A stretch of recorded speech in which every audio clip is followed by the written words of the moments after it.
man moving forward. Syracuse, again, picks up a 8-point victory over St. Joseph's, but our coverage here on WAER is not done.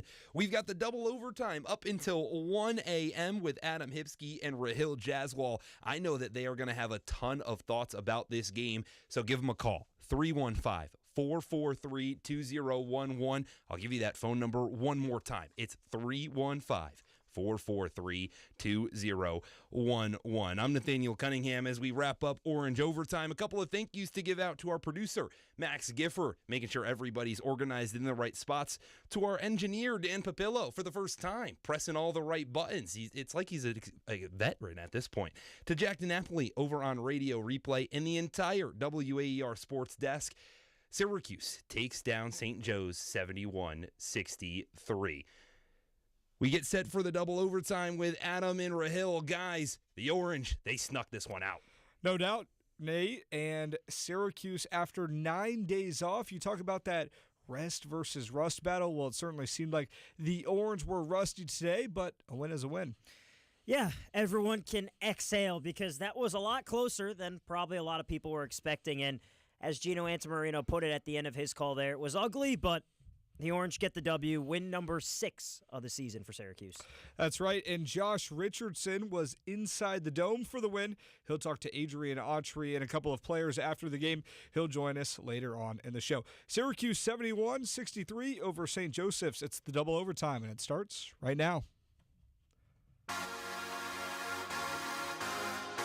The game may be over, but our coverage on WAER is not. Here on the double overtime, we'll be breaking down all the highs. Carlos kicks out. Freeman contested the 3. It doesn't matter. It swirls home. The horn sounds, and Donnie Freeman sends this team into the locker room jumping for joy. Starling from the right wing gets down the lane. His righty layup goes, and the Orange lead.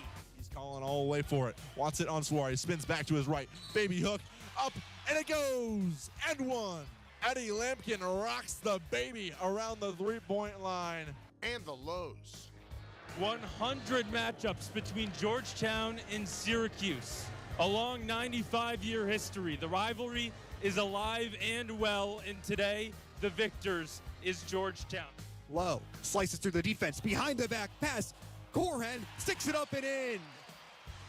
A little razzle-dazzle from Jalen Lowe to Cam Corhen. And that one may be the dagger. And thus ends the second season under Adrian Autry. And it finishes in the second round of the ACC tournament in 2025.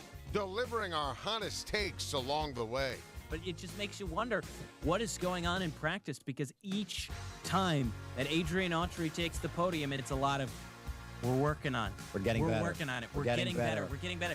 Well, sure, maybe in theory they're getting better. But this is a fan base that needs you to be good now. Say this about Syracuse basketball is crazy, because the brand of Syracuse basketball that I grew up knowing is so far distant from where this team is at now. But I mean, we could be talking about Syracuse at the bottom of the ACC. I don't think this team makes the ACC tournament at this rate.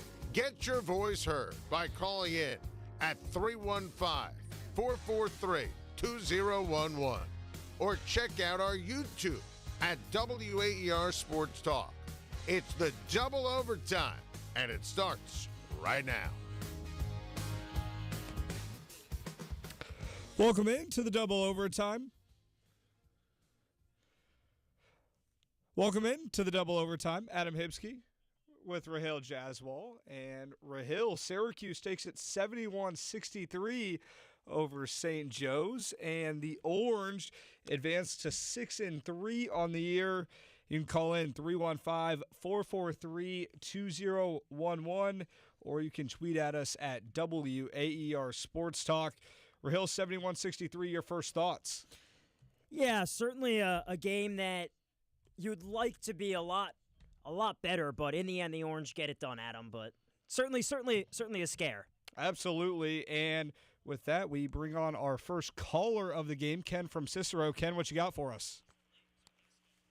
Hey, guys, I was just calling about Kyan Anthony and the playing time. It's kind of troubling to me that we can't play our 4 or 5-star freshmen more than 7-8 minutes. Carmelo's taking a private jet up from New York to watch the game, and Cayenne's getting no burn. Yet we have George out here who's just getting ripped by St. Joe's point guards, and it's just troubling. Like, Cayenne's going to end up in the transfer portal, and he's going to look good at UConn or Memphis or the G League or who knows. But I'm concerned that Cayenne's not getting enough burn, and it's going to lead to a disgruntled player in the locker room. I think that Autry needs to get the rotation down a little bit better. And George, we need to get rid of him. He needs to be deported back to Canada because he keeps taking bad shots and turning it over.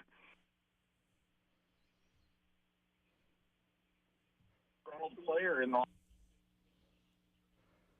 All right, Ken, thanks for the call. Yeah, Cayenne Anthony, it's certainly been a tale of two seasons so far for him. Rahil, when you look at today, 5 points in limited minutes, where do you think the Orange go from here? Yeah, Cayenne's an interesting 6 from the field, and he has the main thing with Cayenne Anthony is if he's not giving you that 10 to 15 point per game scoring, it's not worth putting him in for a good amount of minutes just because he struggles on defense because he's a little undersized right now, which was to be expected. Everyone understood that Cayenne Anthony, while he was a 3-level scorer, it was gonna be a bit of a process that it's very raw right now. It's going to take time with him to kind of find his groove in this rotation. And, he's still having a little trouble adjusting to kind of bigger, stronger defenses. And I thought this St. Joseph's game was one where Cayenne Anthony could get back on track because he looked phenomenal, not just for a freshman, but for a high-profile guy coming out. Listen, he was touted as Carmelo's kid, and I think a lot of people knew that those shouldn't have been the expectations. But he looked every bit of the part early on in the season, and then you get into those games against higher caliber opponents with Las Vegas, those 3. It makes sense when you look a little bit behind those teams. But today, I thought this was a game that he was going to get back on the right foot, but I never really saw that. Yeah, it was a struggle for him. Only 1 of 6 from the floor, and as you talked about, Adam, this is one of the games where you feel like Cayenne can get back on track just because while St. Joseph's is one of the tougher non-conference games Syracuse is going to play this year, you would have thought that it's definitely a downgrade to the Tennessees and the Vegas tournament. Yeah. So you thought that this could be a game where he could step into the role. I am a fan of, he went 4 or 5 from the free throw line, so that has been an issue with him in the couple games past. So he is still finding his groove. It's just going to take a little bit of time, and everyone understood this coming when he came out of high school. Well, you just have to finish those chances. I think he does a nice job getting to the rim, getting those high percentage looks. They just haven't fallen. And I think that as the season goes on, and you look at this stretch of games, when you have Stonehill and Mercyhurst and Hofstra, like these are games that even though today he didn't have it, these are 3 games where if got he a good does, chance. Exactly. Yeah. And if he does have it, you certainly have to feel good about him as being a contributor. And here's where I think the expectations for Cayenne Anthony from these 2 seasons that he's had within his first season is that after the first handful of games, people were talking about Cayenne Anthony as being a potential top scoring option on this team. And then I think people, I think the expectations needed to be tempered a little bit. And then now he's back on planet Earth where he, maybe he's a little undersized and he's not getting some shots to fall. But I think really people's frustrations with Cayenne Anthony more stem from the expectations that came after those first half dozen games. Yeah, especially after he started against Delaware State, right? Because no one thought Cayenne Anthony was going to start a couple games into the year. Exactly. And he had a very good game, but, that's against Delaware State. So it's a learning process with him. There's going to be a lot of growing pains. Yeah, that's for sure. And I think what's nice about this Syracuse team and with Cayenne Anthony is that whether he's starting or not, there's plenty of people that can pick him up.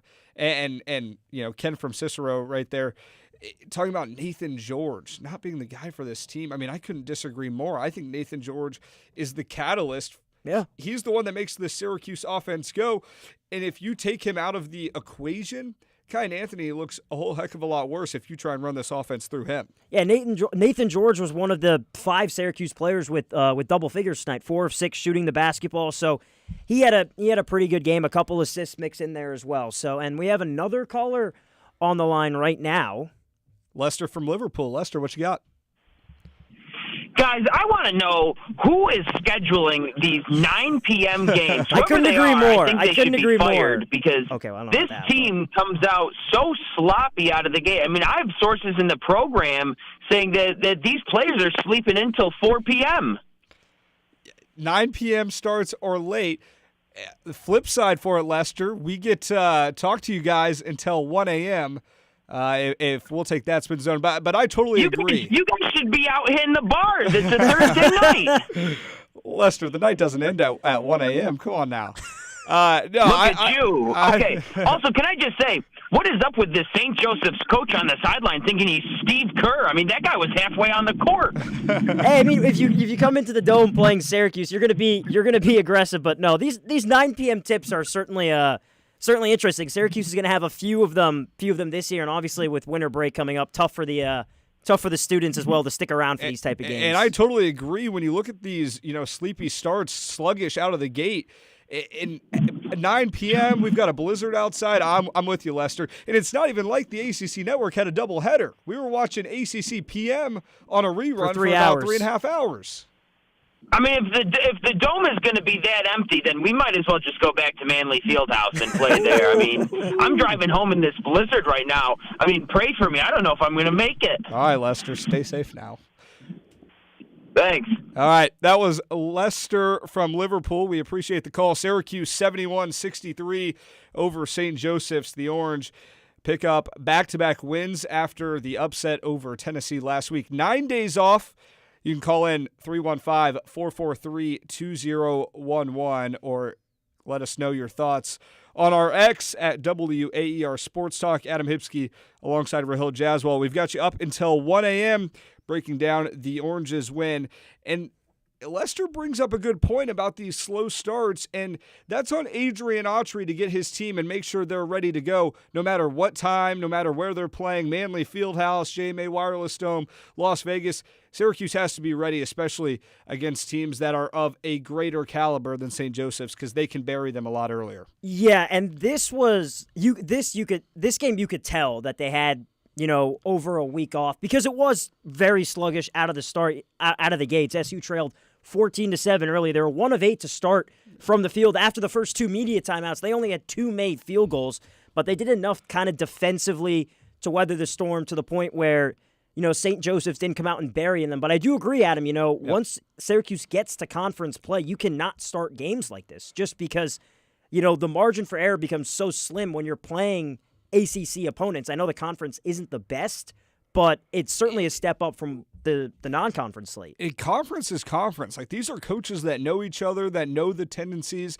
of opposing teams. And if Syracuse wants to come out sleepy out of the gates and you get behind 12-2, right out of the get-go, like, Syracuse is going to be behind the odds all day long. And I think this is a good Syracuse team that has talent across the board. But is this a good enough Orange team with enough offensive firepower to overcome early 10-point deficits when we're 10 minutes into the game and down by 10, 15 points? I don't think so. Yeah, I don't think they're good enough offensively. The one thing they can hang their hat on is I think Syracuse will play good enough defense to the point where it doesn't get out of hand. For example, last year when they played that game against Stanford and they started the game down 20-0, and at that point it's a huge uphill battle. So I think the defense is good enough at that point. And there are certain players who can come off the bench and give them the spark. Tonight it was Tyler Betsy. He had those 2 3-pointers when Syracuse was kind of stuck in the mud offensively. Yeah. He nails the first 3-pointer, then he gets the potential 4-point play, and that is kind of what jump-started this offense. Syracuse looked much better and had a little bit more flow from that point on, and that kind of carried over to the start of the second half. Yeah, I totally agree. Brian from Virginia is on the line. Brian. Hey, how's it going, guys? Good. Thanks for calling. All right. Well, I wanted to talk about the ceiling for this team because it's not too early to talk about it. And I think what's happening with this team is they can make the tournament, but there's never been an NCAA tournament team that's either won the national championship or really even gotten that deep by shooting free throws like this. So I think this is going to be a good team, but they can't be a great team shooting the way they are. And I don't think that's something that you can fix. in the course of the season. What do you guys think? Yeah, I totally agree. And that comes back to the expectations of what this team is. If this is a tournament team, that's a step up, and that's what everyone wants, is Adrian Autry to field a team that hears its name called on Selection Sunday. But is this a national contending team?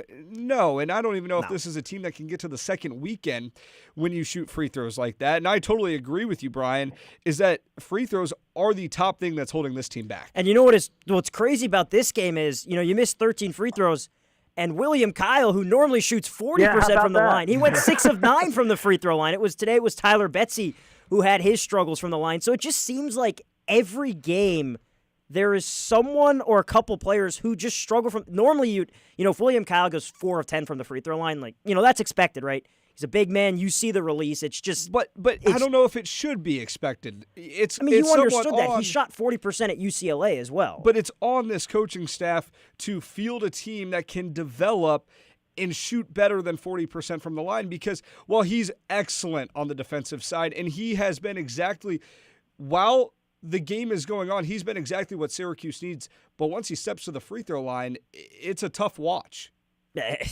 And when they subbed him in there at the end, I thought to myself, oh shoot, of course, and then he makes a defensive play, but then he goes to the free throw line and he shoots them. So who knows? But how do you teach that? Do they have some? We don't know, but if they got to get somebody in there teaching. Yeah, I don't. The free throws in free throw form. What are they doing? Yeah, I don't know if it's a thing just as if they're making them in practice and all of a sudden game time comes around and it's a completely different story. Right. So, maybe it's a mental block. I don't know, but yeah, no, the free throw shooting has to be better. But it's always been a struggle in Autry's tenure here at Syracuse. But do you put that on him and them not teaching him, or is it just that they can't shoot free throws or can't do it in the clutch? Well, I think that, either way, it's a liability. I think for sure. Either way, I think there's so many layers that you can really dissect this one down, and I don't think you can rely on two things. William Kyle going 6 for 9. I don't think that's possible. No. Yeah, that's not going to happen. Not going to happen. But I also don't think it's likely that Tyler Betsy goes 1 for 6. So, today was a little bit different. Brian, we thank you for the call.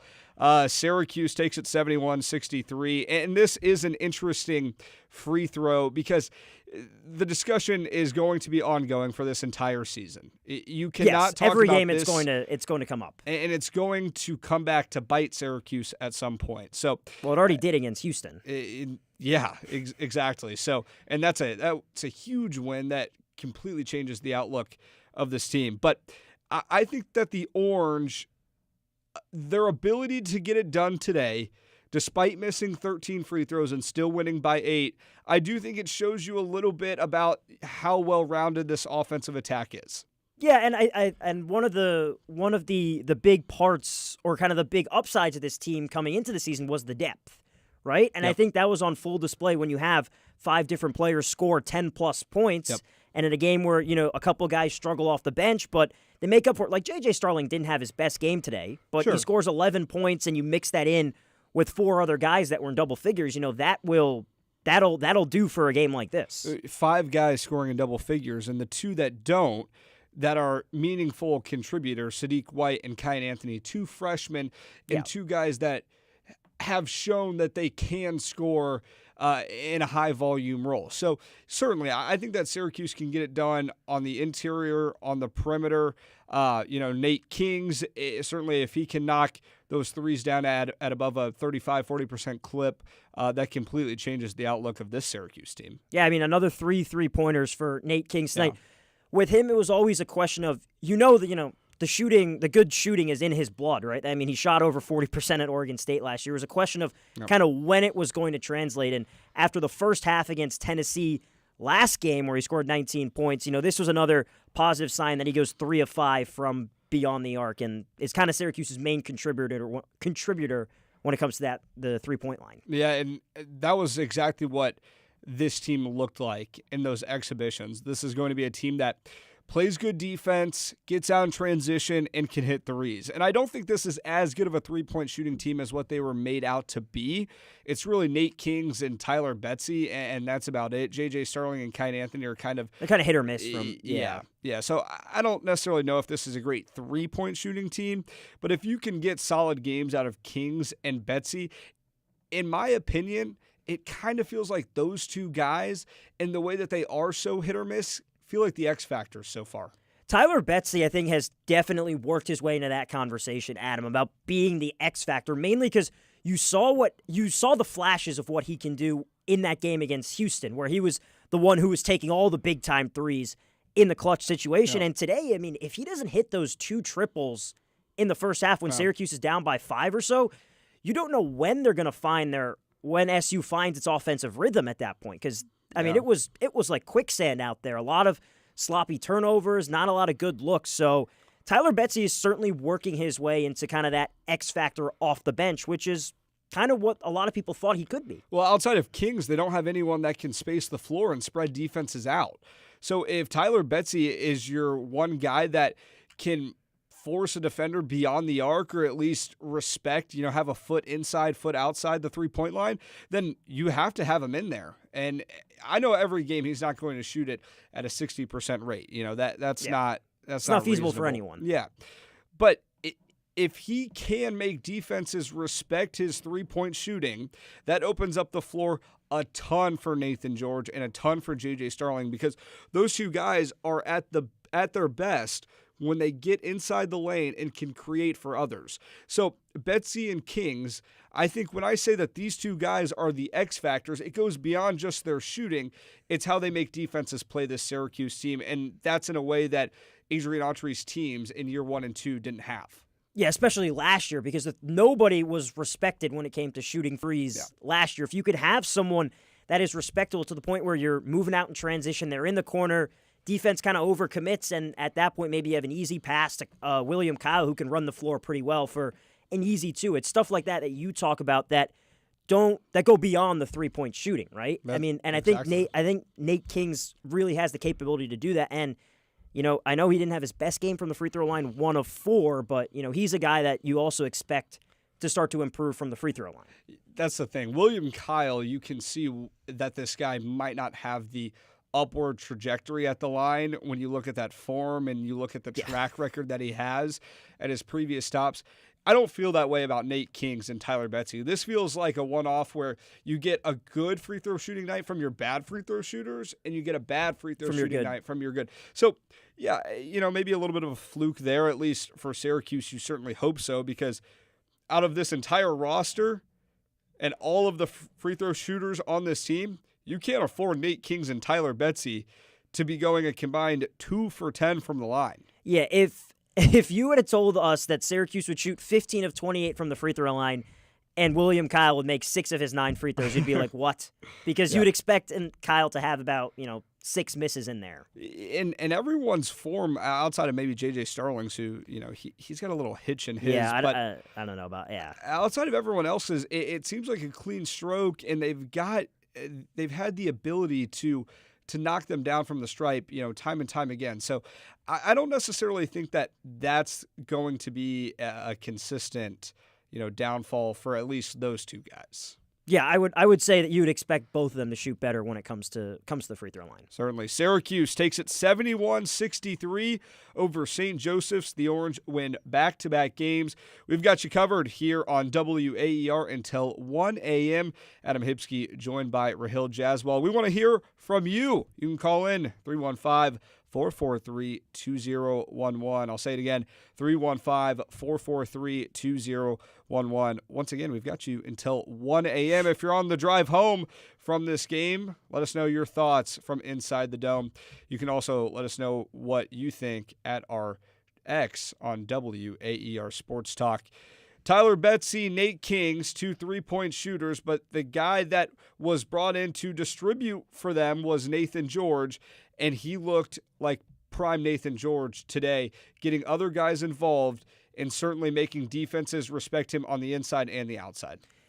What Nathan George does, Nathan George gives this Syracuse team an element that they haven't had in years past, right? And that is someone who can score 10 or more points a game, but also get everyone involved. Syracuse didn't have that last year, and they didn't have that in previous years with Judah Mintz. Judah Mintz was a very good scorer, but he not really a facilitator. Nathan George brings both of those elements to this team. So on a night where he only scores 10 points, but he dishes out a couple assists with his team, it's a good sign. He makes others around him better, and Yes. I think an issue that really plagued Syracuse last year was turnovers. And Nathan George, while he only had 3 assists today, 10 points, 3 assists, it doesn't sound like a lot, but 2 turnovers for the amount of time that he has the ball in his hands does wonders for this Syracuse team. And it's great to see that, because turnovers was kind of the one concern with Nathan George. He averaged over 3 a game last year with Georgia Tech, and you combine that with how much Syracuse has turned the ball over in years past, you're kind of wondering, how is that gonna mix well? But he's done a great job keeping it to a minimum so far this season. It's a big reason why, he's bringing the ball up in crunch time situations. It allows Syracuse to mix up. Sometimes it could be Nate King's bringing the ball up. Sometimes it could be Nathan George. Sometimes it's J.J. Starling if Starling just wants to go, get downhill, and get a layup. So that's an element that Syracuse hasn't had in years past. An initiator of the offense. And that was what, ironically, with Hofstra coming up, that's what we thought Jaquan Carlos was going to be for Syracuse last year. But Nathan George is the epitome of a floor general, and I think he's done a fantastic job with Syracuse. And we've got another one. It's Michael from Syracuse. Michael, your thoughts? Hey, guys, this is Mike. I was just I was watching the game. Late in the game, there was a possession where they came out of a timeout and they were playing the 2-3 zone, and it made me very nostalgic about the old Syracuse teams that you guys mentioned earlier about watching the Syracuse teams growing up and being competitive in the Big East. And when they came out and played the 2-3 zone, it just made me nostalgic. And, they let up 2 offensive rebounds, and that also made me very nostalgic about the times of the past. But it got me thinking about the rotation, and I'm just wondering where we're going to find, the offense and the rhythm. It just looks like a lot of, 1v1 AAU basketball. I'm wondering if we need some offensive help on the coaching staff, or if this is a make-or-break year for Red. I'm just seriously wondering what our options are, after this year. Cayenne hasn't played up to his standard yet, and I'm just wondering what this is going to lead to with our coaching search here. What if they fire? What if he gets fired at the end of the year, and then we don't have a head coach? What are we going to do? Yeah, I mean, it's certainly possible. Listen, I'm not hitting the panic button on this offense and the rotation as much as you are. I think that if Syracuse can get Nate Kings and Tyler Betsy to hit the threes and Nathan George to do his thing, I think this Orange offense is far from the team's biggest issues.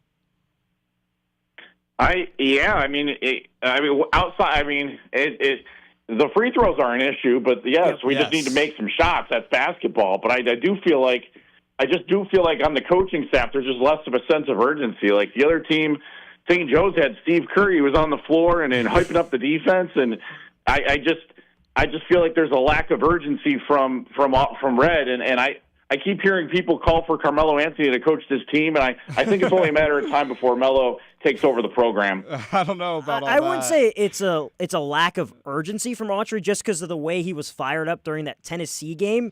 But I do think this Syracuse offense has the tendency when the game gets close to just go very one-on-one and not really move the basketball. But I think that's something that can get better because of the additions like Nathan George, in that he is, supposedly, he was one of the best passers in the ACC a year ago. So you would hope that over time, as this team plays more games together, that they kind of figure that out. But I definitely do think, especially at the end of the Tennessee game, kind of last week, that was a bit of an issue. And I think another thing, once again, Michael from Syracuse joining us here on the Double Overtime. Another thing about this roster, and when you look at Adrian Autry, this is essentially a brand new team. J.J. Starling was the only guy that checked in tonight that was on this team last year. So this is still a feeling out process for the Orange and for Adrian Autry to figure out and identify what this team's offensive identity is and what gets them the best looks.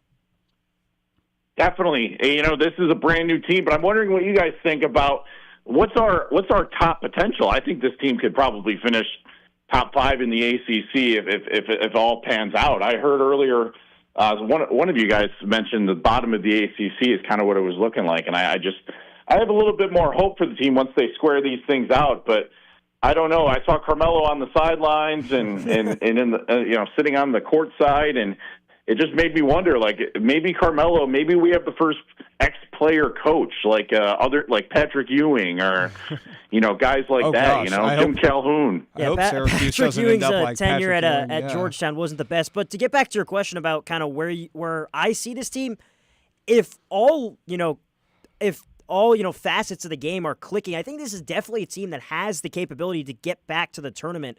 I think they're going to finish just a little short. I think it's going to be similar to what it was 2 years ago, where you have to win a couple games in the ACC tournament to get to kind of be in that conversation. So I think it'll be very similar. I definitely think they can hit that 20-win mark, but if this team can reach its potential, I definitely do think they can get back to March Madness. Yeah, and I think you're exactly right. Michael from Syracuse joining us on the double overtime. Michael, thanks for the call. I think that if Syracuse can figure out this offensive, and I think Michael hit the nail on the head, they can get into isolation basketball. They can get into one-on-one. And does Syracuse have a ton of great one-on-one players on this roster? No, I would say that they don't. Outside of Kai and Anthony, and maybe JJ when he's feeling it, when he's cooking when he's Sure, but I think that Syracuse needs to find another source of offense, which just goes back to the whole Nate Kings and Tyler Betsy, that if those guys are hitting shots and they can be a source of offense and a consistent source of offense to spread out the defense and to knock down open looks, I think the trajectory of this Syracuse team changes drastically. And obviously, it's worth mentioning that, Donnie Freeman is still out with that injury. So you hope when he slides back in to this starting 5 that you get another guy to go to offensively in big-time moments. And not to mention Freeman can knock his free throws down at a pretty good clip. So, when he gets back, the question is now, when will he do that? Hopefully, at some point it comes, I hope at the start of conference play, maybe he can get some minutes beforehand, but we have to take that into account that, the offense is still doing this without their best player, their leading scorer. I do think it's a little bit different than last year. Even though Donnie Freeman got injured early in the season last year, you kind of had that feeling that he might not be returning. This time around, I think that today the positive sign was that Donnie Freeman went through warm-ups. Yes. You've seen him continue to trend in that direction.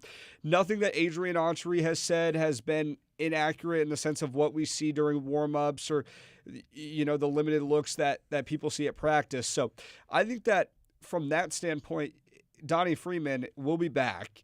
And Syracuse could use a Donnie Freeman and a source of offense. And I think people start to forget about that. Last year when J.J. Starling went out for a little bit, it was, this offense, doesn't look great. This offense gets stagnant. Well, sometimes you need that spark plug. And J.J. Starling, you just get so accustomed to an integral part of your rotation being out that once Donnie Freeman gets back, this could look like a whole new Syracuse team and one that you haven't really seen the Orange play with Freeman, a former McDonald's All-American, against top-tier competition. And, a lot of people have been talking about Autry's rotations. Once you get Freeman back, it gives him more leeway to mix things up. Because I overall think that, Donnie Freeman has done a good job improving defensively, right? Yeah. Last year, that was a bit of an issue. He was a little undersized. He seems to be, he seems to be a little bit more stronger this year. So that, people have been talking about the rotational issues. I think that once you get Freeman back in there, it allows Autry to kind of play with, who's having a good game, who do I want in the closing stages, and, give a couple of guys leeway. So to the point where, if someone's struggling, you don't have to play them in the closing minutes. Yeah, that's exactly right. And Syracuse takes down St. Joseph's 71-63. The final, the Orange pick up consecutive wins after 9 days of rest. We want to hear your thoughts, 315-443-2011, or you can tweet at us at WAER Sports Talk. We've got you here on WAER until 1 a.m., and certainly Donnie Freeman changes this team's identity entirely. With Donnie Freeman coming in, you got to think you're giving him 25, 30, maybe 35 minutes a game. Yeah, you'd hope in the 25 to 30 range just because that would mean the guys on the bench are holding their own. But, yeah, I mean, if you needed him to play that, a lot of those minutes, yeah. So Sadiq White today gets 20 minutes, Tyler Betsy 21, Kai and Anthony 20. And outside of Tyler Betsy, I don't think Anthony and Sadiq White had their best games. It was a little struggle for them. So you turn back their volume, you dial back their usage a little bit, and you give it to Donnie Freeman. And I think that this team, and this is why I think that Syracuse might not rush Donnie Freeman back into the rotation, but we might see Donnie Freeman back than what some people are expecting in this non-conference slate, is Adrian Autry still has a lot to figure out about this team, and I think he wants to figure it out before that New Year's Eve tilt against Clemson.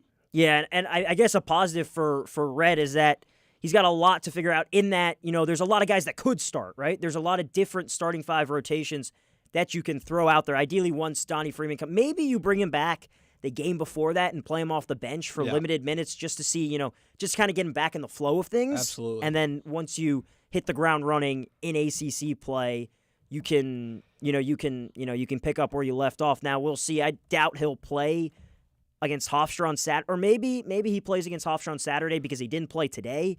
But I mean that's a tight turnaround if he wasn't really ready to go today. Certainly, and I think what you just said there about maybe bringing him off the bench and kind of a more limited role could be the way that Adrian Autry should approach this, because yes, I think playing 2 games in 48 hours when you're trying to get Donnie Freeman back to full speed playing in a college game, and that Hofstra game's a 4 p.m. tip-off. It's less than 48 hours. You really get 1 day of rest. So I don't mind sitting him out. You're still trying to get everyone on the same page, learn more about this team.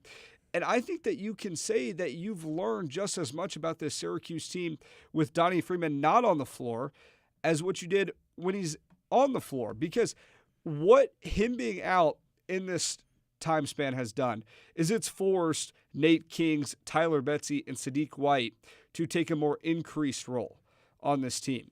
And I think you've kind of seen the capabilities of what Nate Kings, Tyler Betsy, and Sadiq White can do in a higher volume role. And I don't think Syracuse wants those guys to be in the roles that they're in when Donnie Freeman comes back. But you learn more about those trio of guys. Yeah, and, maybe further down the line, this could maybe help Syracuse if they get, you see them performing pretty well.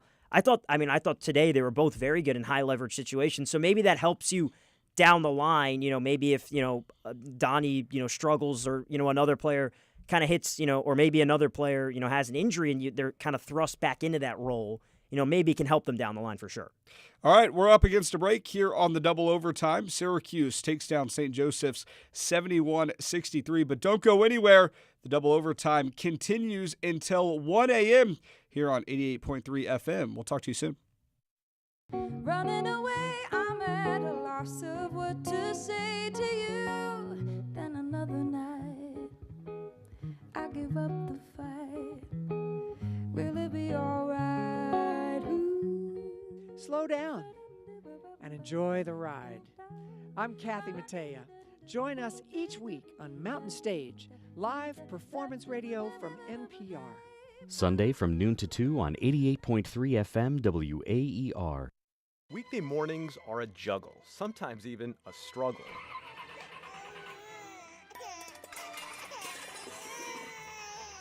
Morning Edition from NPR News eases you into your day and keeps you company through the chaos of a busy morning.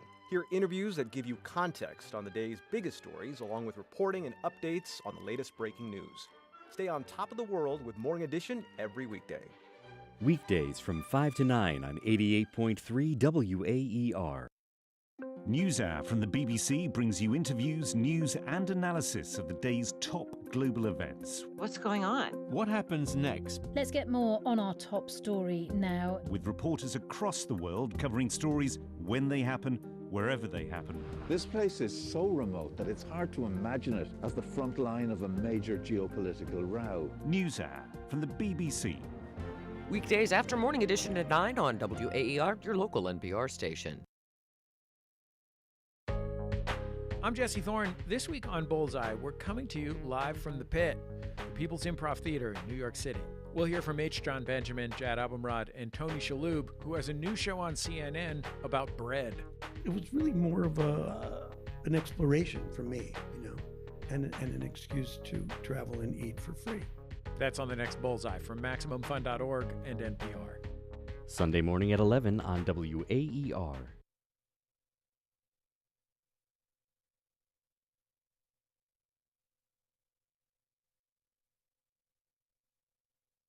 Before you turn to the crowd, before the first real note, you whisper, testing, testing. Sterling kicks near side three for Kings. Got it! Next step judgment, mic check. Because sometimes they hear everything except what you're trying to say. Snap judgment storytelling with the beat.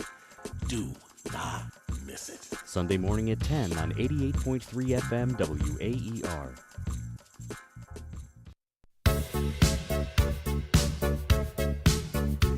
Anthony slows things down for Syracuse, still yet to make a field goal. The Cuse are 0 for 6. Sterling nearly has it turned over. Jones keeps it alive. Back in the hands of Sterling, falling out of bounds. Sterling kicks near side three for Kings. Got it! Just what the doctor ordered for Syracuse on the first made field goal. It's a triple for Nate King. Back here on the double overtime, Rahel Jaswell alongside Adam Hipsky, recapping Syracuse's 71-63 victory over St. Joseph's, taking you up till 1 a.m., so make sure you put on a nice hot pot of coffee. If you want to call into the show, you can do that at 315-443-2011. Adam, we already kind of touched on how this was not Syracuse's best game, but I think another element of this team that really showed out in a positive way was the defense. It has all season outside that one half against Iowa State in that Las Vegas tournament, but again, holding a team to under 70 points. Yeah, the defense is the strength of this team. And when Adrian Autry built this group in the offseason and completed a complete roster overhaul, he wanted to get better defensively. He wanted to get more athletic. I mean, this team flies around on the defensive end, and it doesn't matter who they're playing. So I think that Syracuse has been great on the defensive side, and this is the strength of this team. Yeah, it certainly is. Thank you guys all so much for joining us here on the double overtime here on WAER 88.3 FM. But yeah, this is a completely different Syracuse team than years past in that Adrian Autry hopped in the portal and went out and got guys that he knew could fit the way he wanted to play, right? Last year he wanted to play fast, aggressive on defense, and he didn't really have the guys to do that. Yep. Now he definitely does, and it's showing. I mean, St. Joseph's was in this game throughout the entire – I mean, full credit to them. They just wouldn't go away. It seemed like every time SU had a 4-point lead and you thought they were going to stretch it, St. Joseph made a couple big-time shots. But I definitely think SU's defense toward the end of the game wore St. Joseph's out in that, a lot of shots start coming up short and they kind of struggle toward the back end. And that's where I think that when Syracuse fans talk about St. Joseph's hung around and this and that and it was too close for comfort, it's a 40-minute game.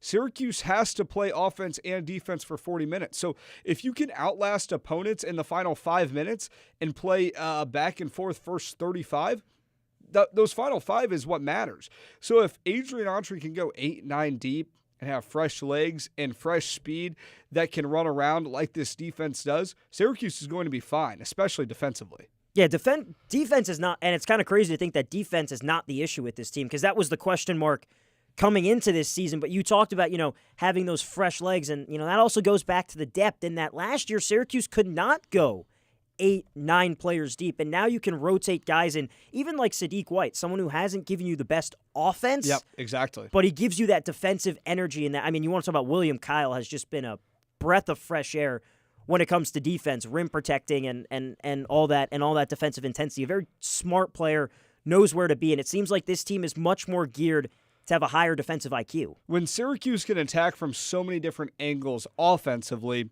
you talk about 5 guys today scoring in double figures.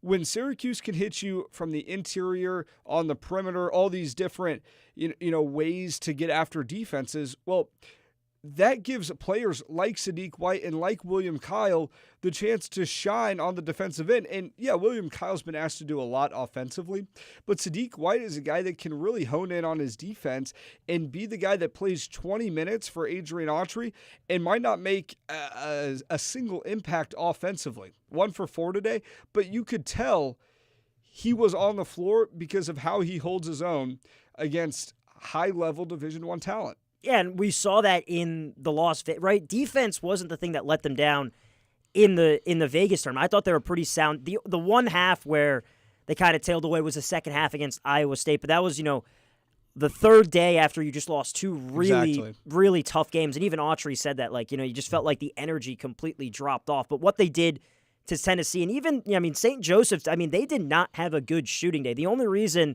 they were in this ball game was because of the rebounding, and SU was able to overcome a huge rebounding disadvantage to get the win. Exactly, and I think that when you break down this Syracuse team in every single facet, they are not well-rounded in the sense of, they can do everything, and they can defend on the perimeter, defend on the interior, score on the inside, score from deep, but this team does enough well, and I think when all everyone wants to talk about is winning games in the ACC. Can this team finish in the top half of the ACC? Can they win 20 games? Well, how you win games in conference is defense. What travels? Defense. So when Syracuse goes on the road and can muster 3-4 consecutive stops, get those kills that Adrian Autry talks about, it really does go a long way in picking up wins where you might not have your best offense. Yeah, St. Joseph's today, 5 of 26 from beyond the arc, good for 19%. So, and, I know they had some open looks that, that didn't cash in, that didn't fall. But remember, this was a Syracuse squad when they played last year that would just get bludgeoned from the three-point line.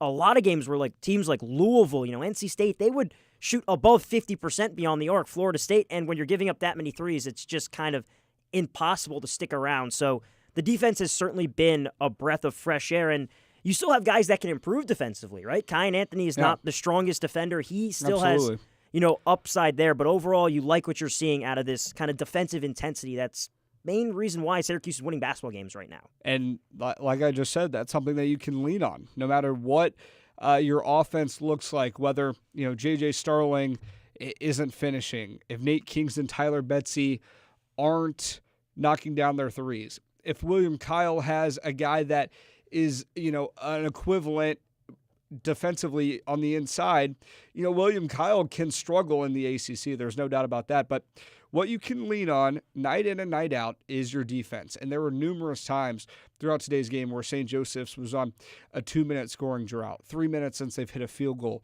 Syracuse on an 8-0 run because St. Joseph's, hasn't knocked down a three-pointer in 7 minutes. And a lot of that is because Syracuse can lock in on the defensive end. And when the Orange are at their best, that's when they're turning defense into offense. It unlocks so much for this team. Yeah, if anyone has any thoughts on Syracuse's defense, you can call in at 315-443-2011. Rahil Jaswal alongside Adam Hipsky here recapping SU's win over St. Joseph. You also want to interact with us on Twitter. You can do that at WAER Sports Talk. But Adam, you talk about a couple guys in particular like J.J. Starling, right? The season hasn't been going his way when you think about his scoring, but I definitely do think his defense compared to years past has been much better in that, he's finding ways to be effective even when he's not scoring the basketball, and I think that's huge for Syracuse. Even today, 5 for 13 from the floor, but a couple times he was aggressive, got a couple good looks, but the defensive intensity all just surrounding this team is so much different. I think you have to give Adrian Autry a lot of credit for that because there were a lot of times last year where you questioned this team's effort. And how much are they really putting in on the defense? And this year it's been the complete opposite. And I think you look at it from two different facets with J.J. Starling and then the entire team. I think holistically this team's on-ball defense is miles and miles better than what Syracuse had last year. So I think that comes from getting faster, getting stronger, everything that happens in the offseason. And Adrian Autry preached that, to the media, to the fans, this is a team that's going to be bigger, faster, stronger, more athletic than what they've had. on-ball defense has been great. But I think what's kind of impressed me the most about this team is with so many newcomers, how well this team plays team defense, how well they slide into the gaps, how well they can read each other's instincts and know that, okay, Nate George might gamble on this pass, so JJ needs to slide into the lane and give, Nate George a chance to react. So I think that this team's team defense, and I think that's a testament to what Adrian Autry tried to implement all offseason long, and I think it's paying dividends right now. Yeah, you talk about that team defense. I thought there was, still a couple, kind of maybe the one small low period they had was coming out of the second half where St. Joseph sent him with a quick 6-0 run, but then Syracuse was able to call timeout and reset. And you talk about that team defense, it looks so much better in that even the shots that other teams are getting off, they're not wide open threes from the corner, right? There's still guys hustling out to contest. It's not like in years past where people have just been wide open from the three. And I think it also starts with just getting back in transition. Yeah. I know St. Joseph's got off to a great start just because of the pace, but I thought Syracuse adjusted well in that, as the game went on, they were able to match the pace in that they weren't just getting beat easily back down the other end for easy twos. They made everything difficult on St. Joe's toward the end of the game. Well, there are some teams across the country that are ranked highly defensively, and a lot of it is because they are overwhelming in the half court because they, can just rely on how big and how much, more physically imposing they are. This is not this Syracuse team. Are they bigger, faster, stronger, more athletic? 100%, unequivocally. But in the same breath, this is a Syracuse team that does have to play solid team defense all around and rely on each other to pick one another up. And I think that's what the Orange have done throughout this season, is that they've been able to recover when their teammate, might get beat, might gamble on one pass, might make a risky play, might challenge one at the rim. I think overall Syracuse has done a great job learning one another, and I think it's certainly, you can see it on the defensive side. Yeah, I like what you said when learning from one another in that, a lot of guys maybe know they can gamble a little more when it goes to steals because of how good William Kyle is protecting the rim, and stuff like that. Or even when William Kyle gets dragged out to the perimeter, they don't need to kind of overcompensate and help him as much because they know he can get back and block shots. And when you had guys like Eddie Lampkin in years past, you knew you kind of once Lampkin got dragged out in the perimeter that it was easy to beat him off the dribble. Yeah, there was no rim protection. No, there was last year, and Syracuse has enough perimeter defenders that are not liabilities that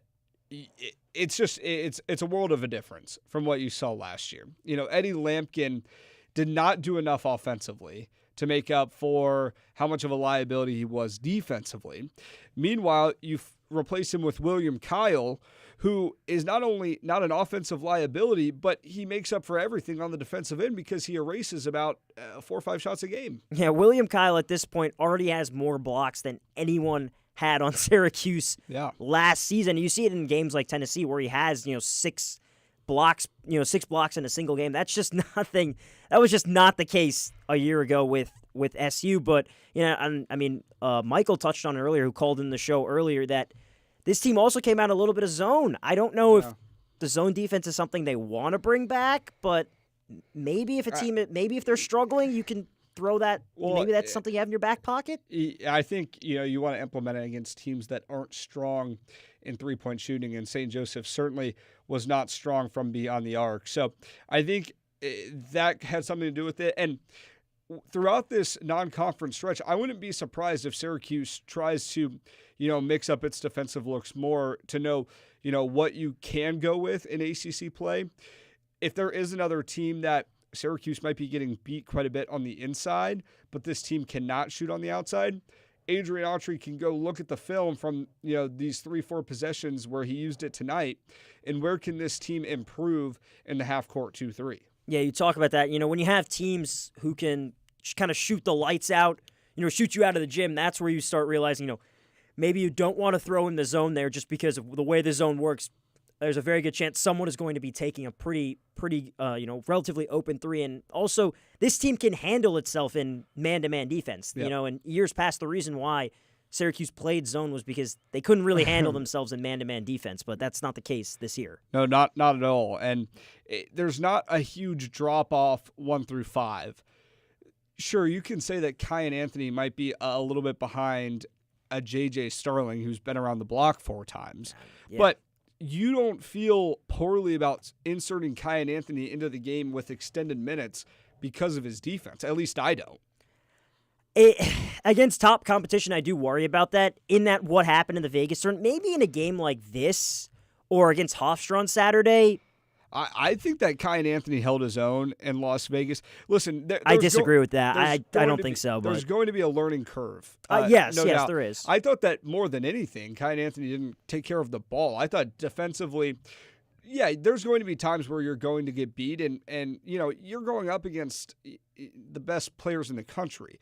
Kyan Anthony, however, also touted as one of the best players in the country. So that's no excuse. He needs to have the defensive ability to go toe-to-toe with those guys. But I thought that Kyan Anthony, in ACC play, I do not feel poorly about putting him in whatsoever because of any quote-unquote liability on the defensive side. We're going to have to wait and see with that conference play just around the corner. But we're going to take another break here on the Double Overtime. But do not go anywhere, because when we come back, we'll have our reporter, Josh Richardson, joining us. He was inside the Dome. He was talking to Adrian Autry and all the players after the game. You're not going to want to miss what he has to say when we come back after this quick break. Federal funding for public media has been eliminated. That means decades of bipartisan support for public radio and television is ending. To be clear, NPR and this station aren't going anywhere, but we do need your support. Please give today to help keep rigorous, independent, and irreplaceable news coverage available to everybody, free of charge. Here's how to donate, and thank you.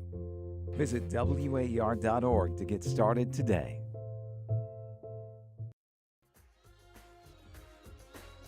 Do you want something new and different to listen to? Try Top of the World on WAER with your hosts, Mark Bostic and Connie Whaler. You can hear popular contemporary music from all over the world, such as Afrobeat, salsa, bossa nova, ska, and garifuna. Sundays from 8 to 11 p.m. There is a one-stop listen for everything Syracuse athletics. Syracuse men's lacrosse had arguably maybe Gary Gates' best weekend ever as head coach. The Ostrom Avenue podcast provides unique opinions, plus exciting interviews from industry experts. The voice of Syracuse men's lacrosse and Syracuse women's basketball as well. Tim Leonard, Javon Edmonds of Syracuse.com. Check out weekly episodes and listen at WAER.org or wherever you get your podcasts.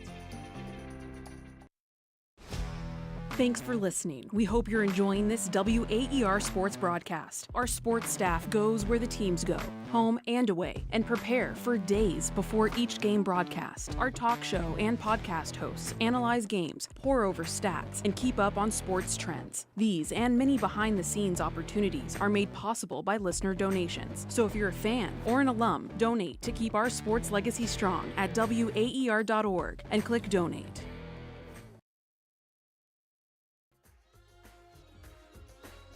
Do you want something new and different to listen to?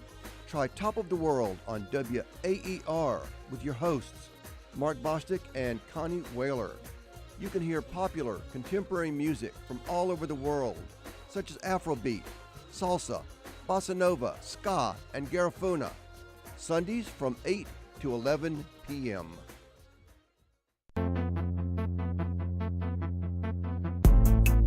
Starling pulls from deep, rattles in and out.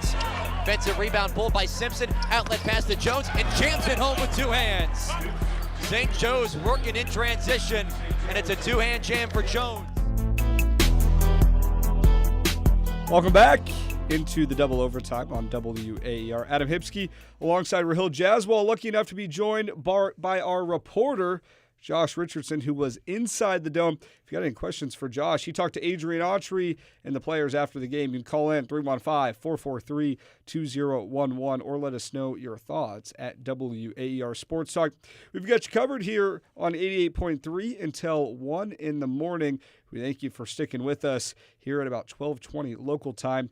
Josh, I guess we have to start with Tyler Betsy, a guy that comes off the bench for Syracuse, who was one of the Orange's 5 double-digit scores, but a guy that made an impact that goes beyond the score sheet. Absolutely. I mean, Betsy was so effective. Obviously, the numbers tell the story of the game.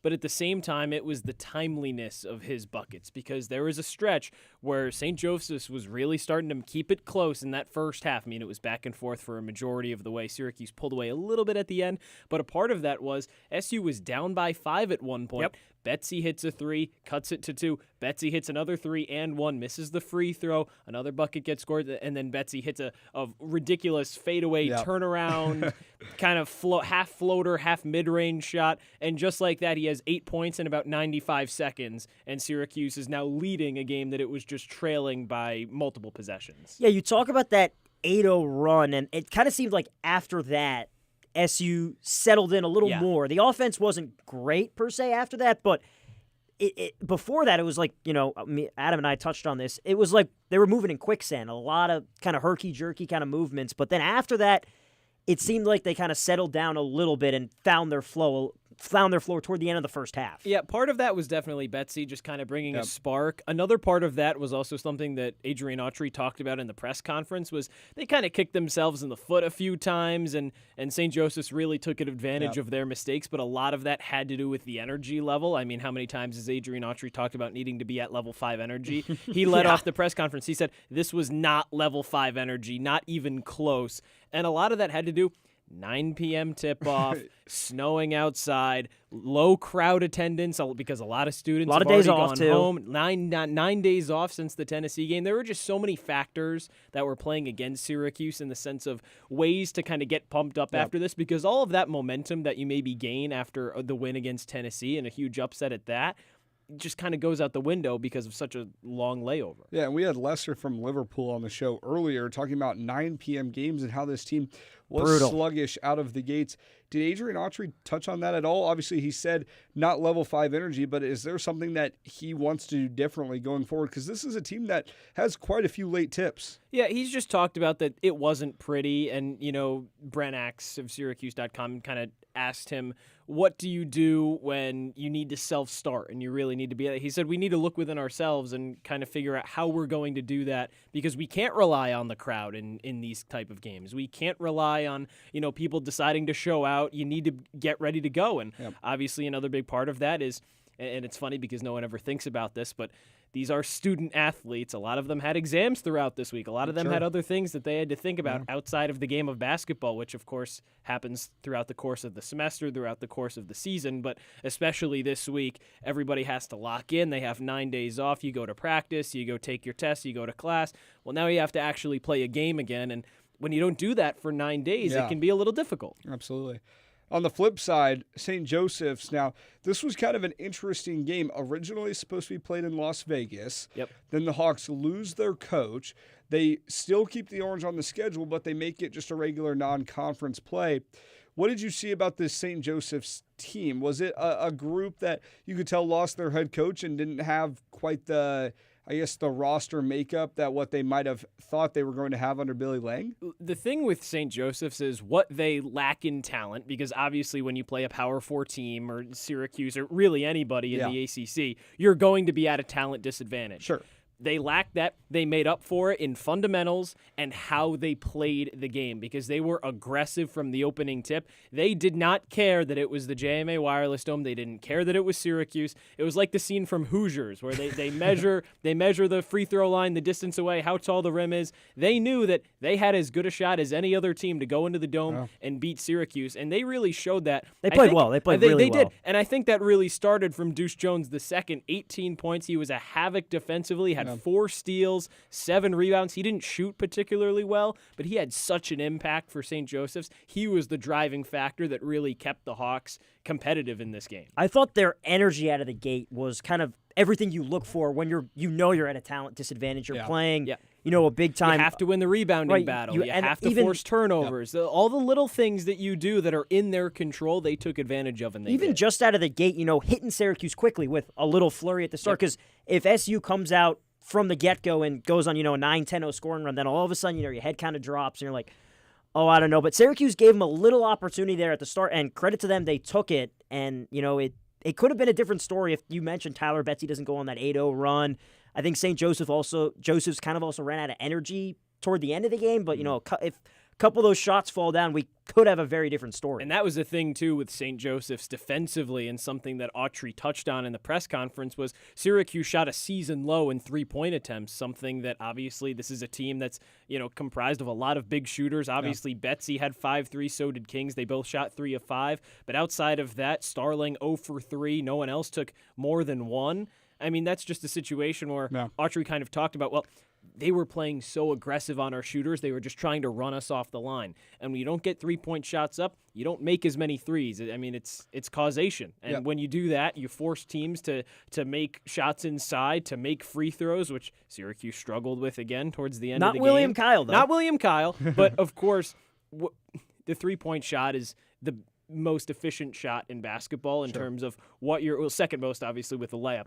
But you're getting 3 points, you make the shot. It's such a difference maker in the game. And when you take that away, you're going to give yourself a better chance if you're St. Joseph's. And on that note, we were talking about it earlier. I went as far to say that Nate Kings and Tyler Betsy are the X factors of this team, and they completely change what this roster looks like and what the on-court product is. So I guess my question for you is that, how far do these two guys take this team, and where do you see their role when Donnie Freeman comes back? Because they do play a similar position, and those are two guys that you probably, along with Sadiq White, those are two guys that you probably expect their volume and usage to come back down a bit. But when they have nights like this... I don't think it should. Yeah, when Tyler Betsy... At least when Donnie first comes back, When Tyler Betsy can do what he did off the bench tonight, it kind of feels like these are two guys that you need in the game if you want to have a spark. I think Tyler Betsy has been the most impactful transfer for Syracuse this year. I was in Buffalo for that first exhibition when Syracuse took on Buffalo, and Betsy hit a number of threes in that game, and I just remember looking around and being like, okay, this guy's pretty good. He didn't play a lot at Cincinnati. He didn't have a whole lot of opportunity. I asked him about that after the game. He said, well, if I played at Cincinnati, I would have just done this last year. But he didn't have the opportunity, so now he comes to Syracuse. He's getting more minutes. He has a bigger role in the offense, and this has been exactly what Syracuse has needed him to do. And it's not just, and we talked about it a little earlier, it's not just that he's hitting shots, it's the timeliness of when he's hitting it. Whether it's in the first half when Syracuse is down by 2 possessions and he goes on an 8-0 run by himself. Whether it's the end of the game against the top 3 team in the nation and he hits a 3 to tie the game. No, those games in Vegas the first 2 look entirely different if Tyler Betsy is not on the court. Absolutely 100%. Agree. It has to be. And I think with Kings is he started to figure it out a little bit more. Obviously, he struggled, especially from beyond the arc. That was kind of his calling card in the first few games, especially coming over from Oregon State, where he shot 44% from the three-point line. And he struggled a little bit. These last couple of games, he's really started to figure it out. It's just repetition. He told me, I asked him about what it's like kind of shooting in the dome, getting used to the depth perception. And he said, well, you just do it enough and you're going to get better at it. Yeah, he's a shooter. He's going to find that stroke. The one kind of with Betsy is it's up and down with him a lot. You've seen it a lot this season, right? He had he shot 3 of 5, but then, against Iowa State, he shoots 2 of 10. Even at the start of the year against Binghamton. It's third game in 3 days. I understand that, but the team that really looks like one of the best teams in the nation. Even against Kansas in that I know no one played well in that one, but he shoots 4 of 13. It's like he's one of those guys that kind of strikes me off the bench in that when he's hot, get him the basketball. But there are going to be nights as well where he's going to take a lot of shots, but he's not going to make them. Sure, but sometimes if you don't take a lot of shots, you're not going to know if it's your night or not. Right, that is true, and he's definitely a high leverage shooter. But I just feel like when we're talking about the minutes and all that stuff, once Donnie Freeman comes back, we'll see how they mix up this rotation at that point. But that's kind of my one concern with Betsy in that you can see him in one game, going 5 for 7 from 3, and the next 2, all of a sudden he goes 2 of 10. Yeah, you could see that from J.J. Starling from the field, too. You can see that from anybody, especially for Syracuse over these last couple of years. I think what Betsy's shown me in these big games over the last few days, weeks, is that I can give him a little bit more of the leash in that sense and just kind of live and die with those results. I think something interesting about this St. Joseph's game and the timing that it got rescheduled was Syracuse has another game in less than 48 hours. Hofstra comes to the Dome Saturday at 4 o'clock. Yeah, you go 9-day layoff, and then you go another game on Saturday. So, what was kind of the feeling out there? You have a 9 p.m. tip-off. on Thursday night and then a 4 p.m. tip-off on Saturday. You know, how did the Orange kind of approach this one? They just got to get ready and, rest, recover. That was something that Nathan George talked about is, on the off days, whether it's 9 days, whether it's 2 days, whether it's a day and a half, he's just going to rest. Everybody's going to take care of their body and get in the right headspace to get ready to play a game again. And something that the team just kind of talked about as a whole is they know that they can't take these non-conference games, with any bit of ease because these games are crucial. There's not a whole lot that you can gain from them, but there's a lot that you can lose if you don't show out and perform like Syracuse teams of the past. When you're stacking up those resumes come March, late February, you can't have a non-con loss in there. Yeah, no, not at all. Yeah, if you're looking not at against those, these, not teams. against If you look at those quad 3 and quad 4s, everyone just glosses over 8-0, 9-0, whatever those may be. But they'll take a whole lot longer of a look if it says 8-1. Yep. So certainly you can't back off of any of these teams. But in the same breath, did you hear anything that might have suggested, that late tip-off, St. Joseph's, that maybe this team wasn't quite ready to play up to that, level 5? I don't think it was that. I don't think they overlooked rather, St. Joseph's at all. Sure. I think it was more of just the context of the situation. Nobody's here. All of the students are gone. It's snowing outside, and it has been for a lot of days, so even just the Syracuse residents may just rather watch the game from their living room than go to the Dome. There were just so many factors that played into not having a lot of people here. 9 p.m. tip-off. That's a tough situation for anybody to play in. I mean, there's a reason why Syracuse football doesn't play any games at 9 p.m. Exactly. There's a reason Syracuse men's lacrosse doesn't play any games at 9 p.m. It's just a difficulty with the scheduling of how men's basketball works, especially for an ACC team. You just kind of have to roll with the punches, and hopefully they kind of take the Monmouth game, they take this game as learning blocks and stepping stones to how to deal with these late tip-offs, how to deal with it for the future. Yeah, exactly. Then it's going to happen in ACC play, which is where things really matter. Yeah. ACC openers against Clemson, December 31st. There's going to be no students here for that game. I mean, I assume, given the weather, and that's a 2 p.m. tip, that, there'll be a good showing from the local SU fans, but there's not going to be any students in that one. So you got to kind of figure it out in that you don't have these slow starts coming out. Obviously, 9 p.m. tip and all that stuff doesn't help, but now you've got a quick turnaround. I'm sure a lot of the SU fans and them were hoping this game would be a lot, toward the end you can rest your guys given all that, but we'll see how they respond for that Saturday game against Hofstra. Yeah, they pulled away at the end of this one, so definitely some momentum that was starting to build toward the end of that game. Obviously, if you just kind of look at the box score, you outscore them by 4 in the first half, you outscore them by 4 in the second half. Doesn't really seem like they pulled away at all, but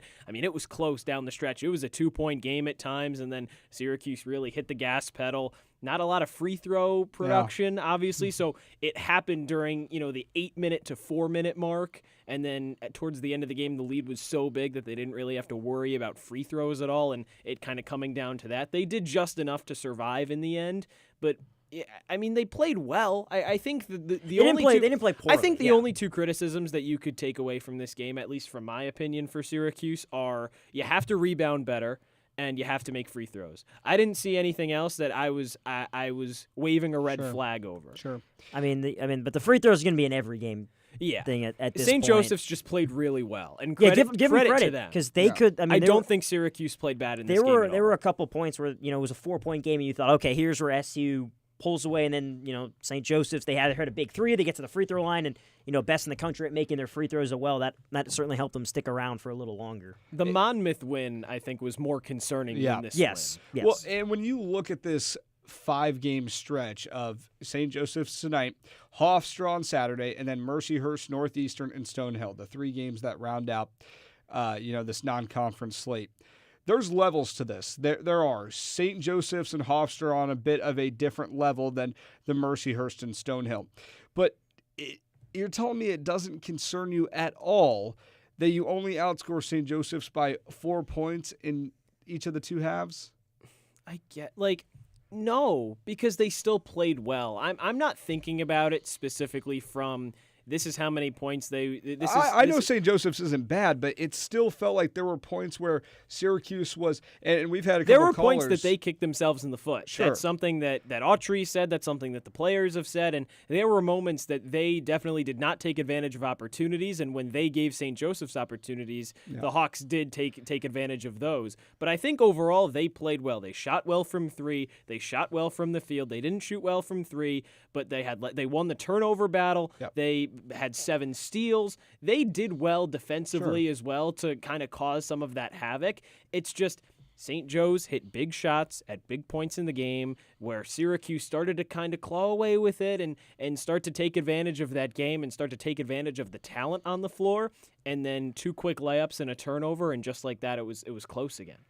Do you see a similar thing for Hofstra maybe? I mean, because we talked about Hofstra's, in that similar kind of level non-conference. You think SU maybe will be a little bit more prepared to go? Because there's a very good chance they start slow, given the fact that this was a pretty physical game as well. Yeah, it's possible. Oh, it was definitely physical. I talked about Deuce Jones a little bit. He had the 4 steals. I mean, there were a couple of illegal screens both ways. Nathan George kind of got knocked around a little bit as in the point guard position. Him and Starling were going back and forth with Jones a lot. But I think that's where the 9-day layoff really came into effect here against St. Joseph's. Yeah. And now you have that quicker turnaround, and you're almost a little bit fresher, even though everybody's going to be sore after this game, and you're going to have to ice up and rest, but you're going to be back in the flow of game action, and that's something that they haven't had for nearly a week and a half.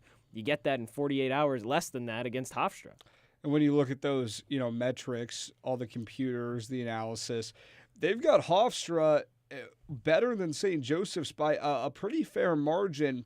So Syracuse has to get ready on short rest. And I also thought another way that when you talk about rest versus rust, St. Joseph's was coming off, 3 games in 6 days? Yep. And Syracuse hadn't played in 9 days.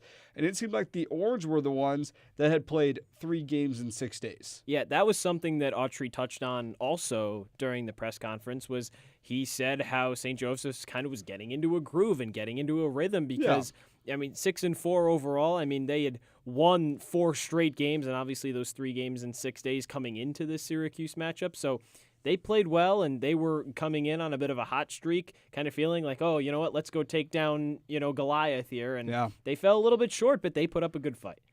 Yeah. No, I mean, you're totally right, but this has to look different if you're Syracuse, because this game had points where if Tyler Betsy doesn't go on that, 8-0 run, or if, Syracuse doesn't go 2 for 2 from the line from William Kyle, St. Joseph's gets momentum.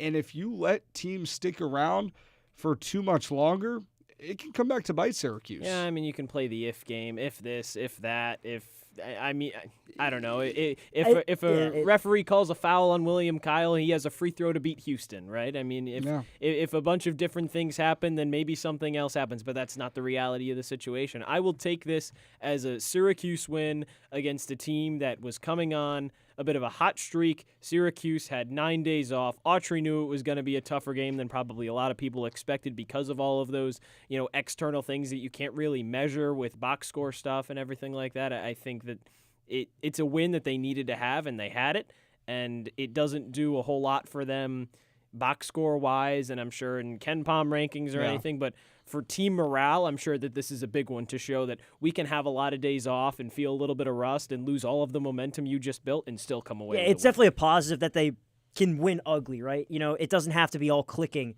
for them to win. I did say before this game, I was sitting in my living room, having some yogurt, and I texted my friends like, I just got a bad feeling about this one. I thought it would be similar to the Drexel game in that they wouldn't beat them by 30, but, it'd be close at halftime and Syracuse would eventually pull away. But, I mean, they know how to win ugly, and I think that's definitely a positive sign. And that's something we cannot say about teams in the last 2-3 years where this would have been a game they where would lose ugly. They would kind of, exactly. They would maybe like fold down the stretch and not have it. So good mental strength for them because, I mean, it's also pretty taxing when you get up by 4 and St. Joseph's keeps hanging around, keep making big shots. You're just like, just go away, please. But, they got it done. Yeah. Go ahead. No, I was just, you can finish your thought. I was going to say, just thinking about it from this perspective, different level of opponent compared to last year.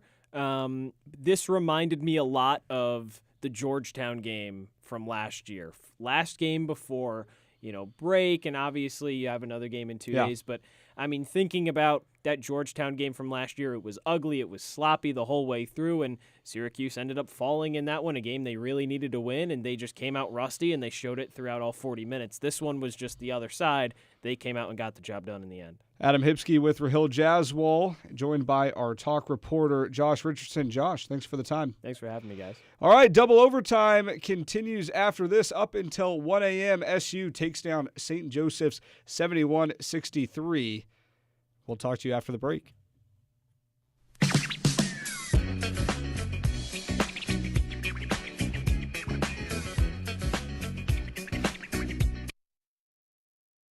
Running away, I'm at a loss of what to say to you. Then another night, I give up the fight. Will it be alright? Slow down and enjoy the ride. I'm Kathy Mattea. Join us each week on Mountain Stage, live performance radio from NPR. Sunday from noon to 2 on 88.3 FM WAER.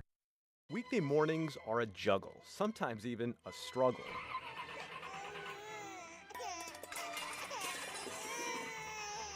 Morning Edition from NPR News eases you into your day and keeps you company through the chaos of a busy morning. Hear interviews that give you context on the day's biggest stories, along with reporting and updates on the latest breaking news. Stay on top of the world with Morning Edition every weekday. Weekdays from 5 to 9 on 88.3 WAER.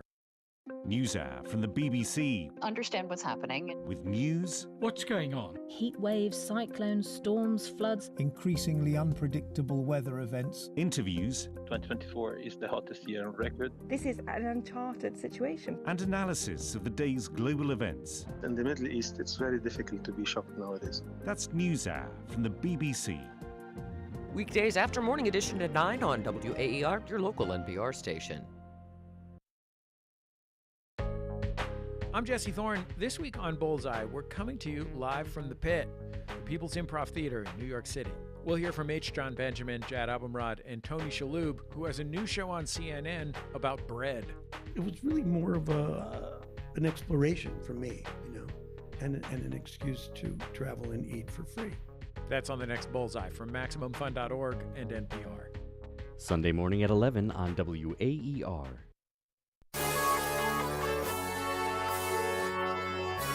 Gives it off to Anthony, attacking downhill, kicks it back to Kings, lets it fly from deep, and he hits it straight away. Nate Kings clapping his hands as he gets the three-pointer to go. Timeout called by St. Joe's. 49-43, Syracuse on top with 12 minutes left in the second half. Rolling along here on the double overtime. Rahil Jaswal alongside Adam Hipsky up until 1 a.m. So we've still got some time. If you want to call in, you can do so at 315-443-2011. But we're going to play a little game now, Adam. Obviously, it's finals week. So we're going to play a little game of pass-fail in that our lovely crew here has listed out a couple topics, and we have to give SU a passing or failing grade. And to ask us the questions is someone who knows a lot about pass-fail, as he made all his classes pass-fail, our engineer, Sam Reese. Hi, Sam. Hi, Rahil. All right, that's a little harsh. Not all of them. Just my arts and sciences. Okay? Apologies. Right. Hand up. Our producer, Luke Burgess, loved that one. He's laughing. Yeah. And listen, we're almost at the time of year. We're in the holiday spirit, so we'll be light with the pass-fail grading system. But I also think it's more straight to the point, right? I kind of prefer it. No A, B, C, D nonsense. Yeah. You either pass or you fail. It's cookie cutter. Like, we're not playing. We're not towing the line with anything. So I'm excited to toss a few questions at you, or a few categories at you, Let's I should say. Let's do it. And get your thoughts on whether it's going to get a pass-fail up until this point of the season. So without further ado, let's get going in the wee hours of Friday morning. SU's post-play. Are you given a pass or fail? I like William Kyle, but a post-play as a whole, the Syracuse team has failed. I think that the Orange have points in their interior that is strong, but I think holistically. Sadiq White, it's hard to tell with Donnie Freeman out, but right now it's bordering on that pass-fail. Sam, it's coming down to that last exam, but I'm going to say that Syracuse has failed in its post-play so far. Yeah, I would also tend to agree with that. I think once Donnie Freeman does come back, we can bump that up. Exactly. Kind of like the tutor, right? When you Extra meet with credit, them, maybe? extra credit. But for now, I'd have to say it's probably a failing grade. Yeah, I should have probably taken advantage of those tutors over the years, but did not do that. Syracuse at the free throw line. Oh, boy. This is an easy one, gentlemen, right? I mean, it's the lowest grade you could possibly give. I mean, this has got to be way failing. I mean, below 40%. Like, this is. I mean, I don't know how it gets fixed, but I mean, we're beating a dead horse at this point. It's got to be an easy failing grade. If Syracuse's free throw shooting was a class and it had a chance to withdraw, it should have done it a long time ago. This is a fail. Yeah, fair enough. I don't think anyone can argue there. What I like about this game is we're doing a bunch of different categories. So some of that involves, how the team is playing in certain ways, but some of it involves individual players. So we'll go with an individual player, and that's Kyan Anthony. Just his play as a whole, pass-fail so far. This is a really interesting one. I'm going to be very lenient and give him a passing grade. In that, I definitely think he's shown a lot of positives with the way he started against Delaware State. Right now, it's been rough against some of the big-time opponents, but you have to remember, this is still a freshman who's trying to figure it out, so I'm gonna be lenient here and give him a passing grade, but only slightly. I mean, what did people think that Kyan Anthony was going to do when he stepped on campus? They thought he was going to be. They thought he was going to be like Cooper Flagg. I mean, come on, this guy has completely passed the test. You scored double digits against Houston. You start in game number 2 with a completely brand new roster. Kyan Anthony has definitely passed, and I think that the fact that it was even a conversation that Kyan Anthony is one of these teams' top scorers through the first 5 or 6 games. That's too much. Maybe, but it showed that he has the talent and he's got the wherewithal to get it done. Yeah, all right. So let's go on to not just Nathan George alone, but Nathan George's defense in specific.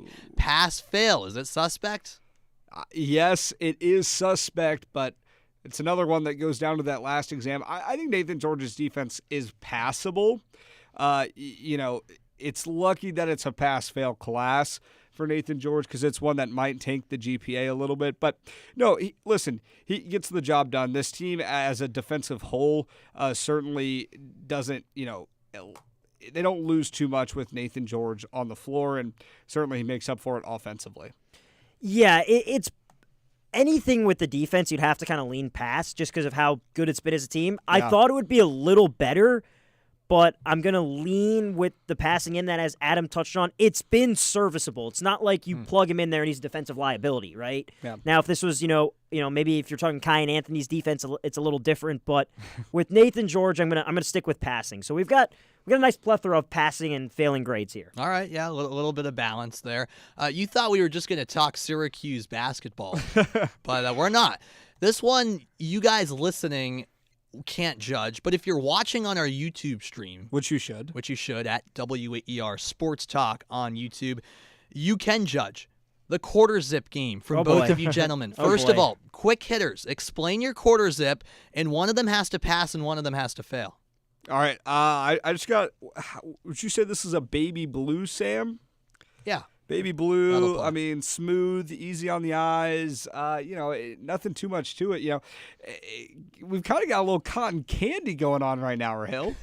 Hey, I like the color in that. I wouldn't call it cotton candy. It's No. We've got blue. And like in total, yes. Of course. But although that collar's got a little blue on it. It does, the inside of it, but I don't, there's no really story behind my quarter zip. It just does the job. It keeps me warm. I think, Sam, you have to tell us if our Q-zips are passing or failing. You know what? This is where we need Corey Miller. We do need Corey Miller, one of our talk members here. Rahil, I'm going to give the pass because I like the vibrant colors. I like the light colors. You look good at him, but you got to fail here. I'm sorry. You were going up against. Harsh. You were going up you against. Grade it, but. All right, fair enough. All right, quickly, SU's ball security as we go back on the court? I think Syracuse's ball security is a passing. I agree. You can completely put that on Nathan George. This guy initiates the offense, and how much he has the ball in his hands is impressive for how little he turns it over. I think Syracuse's ball security is what has gotten them through a lot of these games and what has ultimately given them the chance against some of those top tier teams like Houston or Tennessee.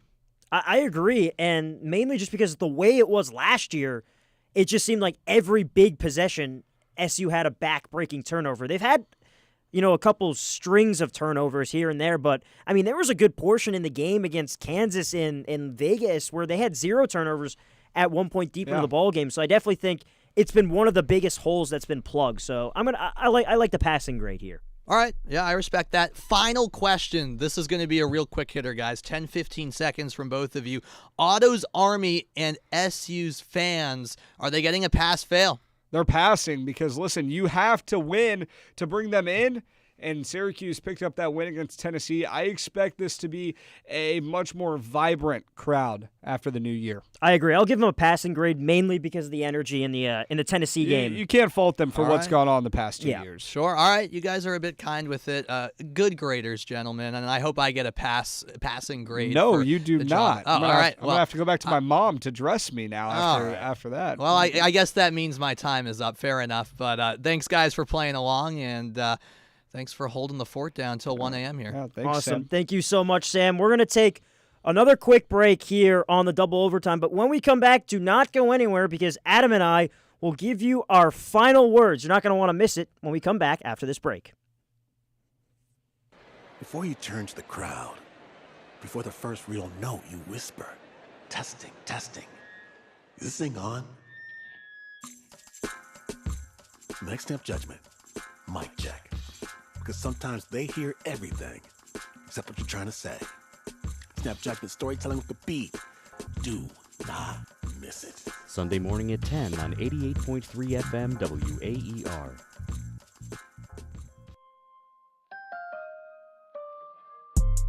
Anthony inbounds in front of his father, Carmelo Anthony, in attendance tonight.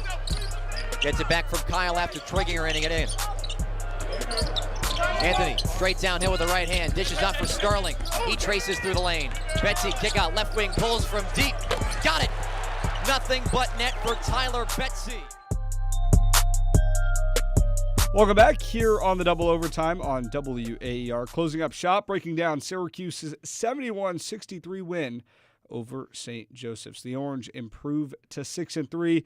Adam Hipsky alongside Rahil Jaswal. And before we wrap things up, it's time for our final words. And Syracuse picked up the win tonight, 71-63. But my final word is that Syracuse's inability to put teams away will come back to haunt them. It might not be tonight, but it might not be on Saturday against Hofstra. But Syracuse's inability to put the finishing blow on a non-conference or conference opponent is going to come back to bite them in bubble talk. And what I mean by that is that SU doesn't have a ton of room for error. This is a team that can't lose a quad 3, quad 4 game.